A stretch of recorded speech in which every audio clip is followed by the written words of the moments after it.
now continuing our post-qualifying media availability in advance of the AdvoCare 500 with Denny Hamlin, driver of the number 11 FedEx Ground Toyota. Denny, a second-place qualifying position for your team. Talk a little bit about your run here at Phoenix.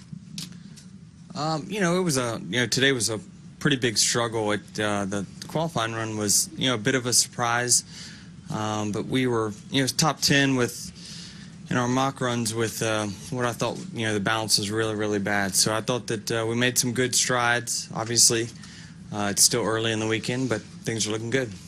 All right, we'll go ahead and take questions for Denny. If you have a question, please raise your name and state your affiliation. Let's start with Stan. Stan Creekmore with RPM tonight. So how challenging will tomorrow's practice be as you all look for what you need for the race? It'll be a challenge for sure. Everyone seems to be fighting a tight condition. I know that Goodyear changed a tire here, and it definitely isn't laying any rubber down. So that's going to be a challenge, especially to get this track to widen out. Will be a challenge this weekend for sure. So we're, that's going to be our main focus, to keep our car turning. Obviously, the biggest key to your weekend usually starts on Friday at a track like this where passing is very, very difficult. So we've obviously got part of that down. Now we can just think about what strategy can keep us up there. All right, let's go to Jim. Jim Utter, Charlotte Observer. Denny, as someone who's raced for the championship with Jimmy Johnson and worked all season with Matt Kenseth, what is your kind of look at where they sit with 2 races to go, and perhaps what do you see out of Jimmy last week with the dominance and then sitting on the pole again? Well, it obviously shows a lot of strength. That's the easy answer, but I'm sure there's a lot of preparation that goes into it. Those guys had their struggles right before the chase started, but I think everyone in the garage knew that they can kind of turn it up at will. And this is typically the time of the year that they start doing that, especially when they are in championship contention. So, you never know.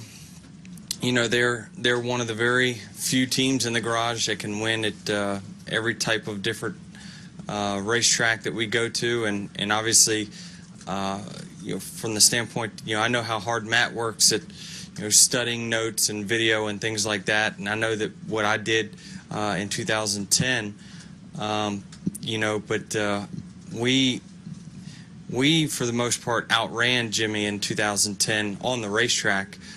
We just had our bugs on pit road with the fuel mileage stuff and things like that at this racetrack. I think it's a little bit different with Matt now, especially Jimmy's qualifying on the pole, and he looked like the strongest car in practice before he even went to qualifying trim. So I think that they've obviously got their work cut out for him. I'm rooting for him. I'm going to do everything I can to make his life tough while I'm up there. So we'll just try to communicate as a team because I think that's what it's going to take to beat Jimmy. Is you're going to have to. It's going to take a great, solid team, and we're going to do everything we can to contribute.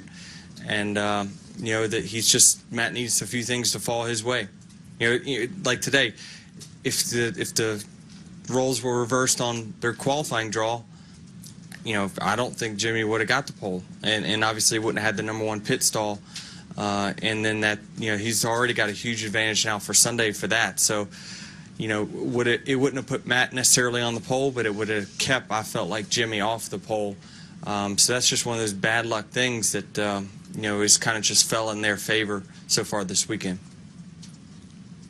All right, let's go to Tom Jensen, and then Reed, and then Jenna. Go ahead, Tom. Hi, Denny. Tom Jensen, FoxSports.com. What factors do you think are going to play into Sunday's race? Is it fuel mileage, pit strategy, track position? What is going to be the key to winning? I think all those probably in that order. This track, doesn't promote the most passing, I would say, with the surface tire combination. It's just a very difficult track. When they paved it, it really changed this racetrack a lot. and it made qualifying one of the biggest factors, I think, to your weekend.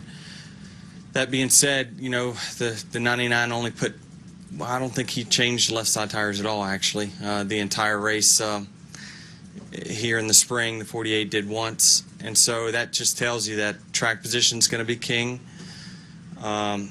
So your great pit stops are going to follow that, and then you've got to have the great fuel mileage in case that caution comes when you're 5 laps short. It'll keep you off of pit road, allow you to stay out, and you know your tires are good enough to stay in front of the guys in front of you. So I think the fuel mileage will obviously is going to be a huge factor. Thank you. All right, Reed, right behind you there. Reed Spencer with NASCAR Wire Service. You talked about the 48 team's ability to flip the switch and start things going when the chase occurs. That's incredibly difficult to do in any sport. What do you think it is? I mean, do you think they change their approach to the racing once the chase begins? Well, you know, I don't know because I'm not part of the organization. I know that really the 20 has ramped up their performance in the chase as well, and I know they're not doing anything different. They're not bringing different cars, anything like that. But I think everyone's just focus is a little bit higher. When you know you're going to be part of the chase picture early in a season, you can spend those regular season races trying some different things. Hopefully you'll hit on something that's going to pay dividends in the chase itself. So I think that happens a lot in our sport. Our regular season, while does matter, it you know, as long as you get a couple wins early, you're kind of just going through the motions and waiting for September, I guess you could say, as a race team. Obviously, you want to accumulate all the bonus points you can because we see each point matters. But really, it's just September is when you see the cream rise to the top. And those two have been the favorites all year long. Since Daytona, those two guys have been on top. And it's good to see them continuing that.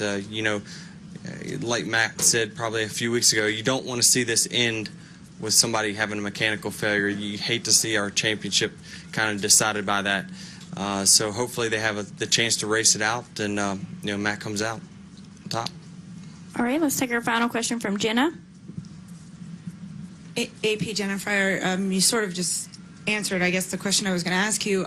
You said in 2010 you outperformed Jimmy on the racetrack, but yet he still beat you. The way he's performing now, I was wondering if it was inevitable that he wins this and wins a 6th championship.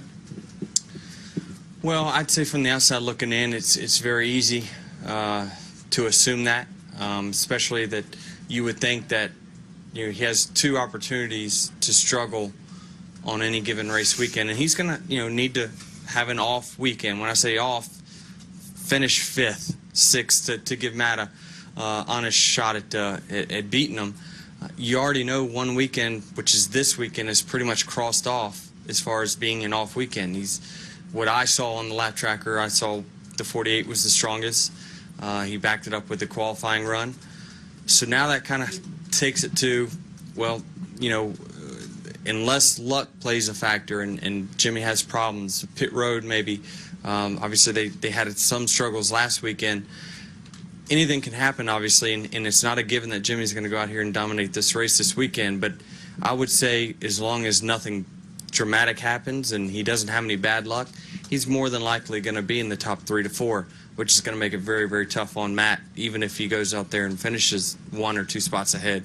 So then you are left with Homestead, where ultimately I think is the biggest wild card, and that's where our champion is going to be decided. It won't be here, I don't believe. I think Matt, no matter what, is either going to close or be still right there, and he's just going to have to go out there and beat him hard at Homestead. But both teams tested at Homestead. I watched both of them. I thought, you know, you could have picked either one.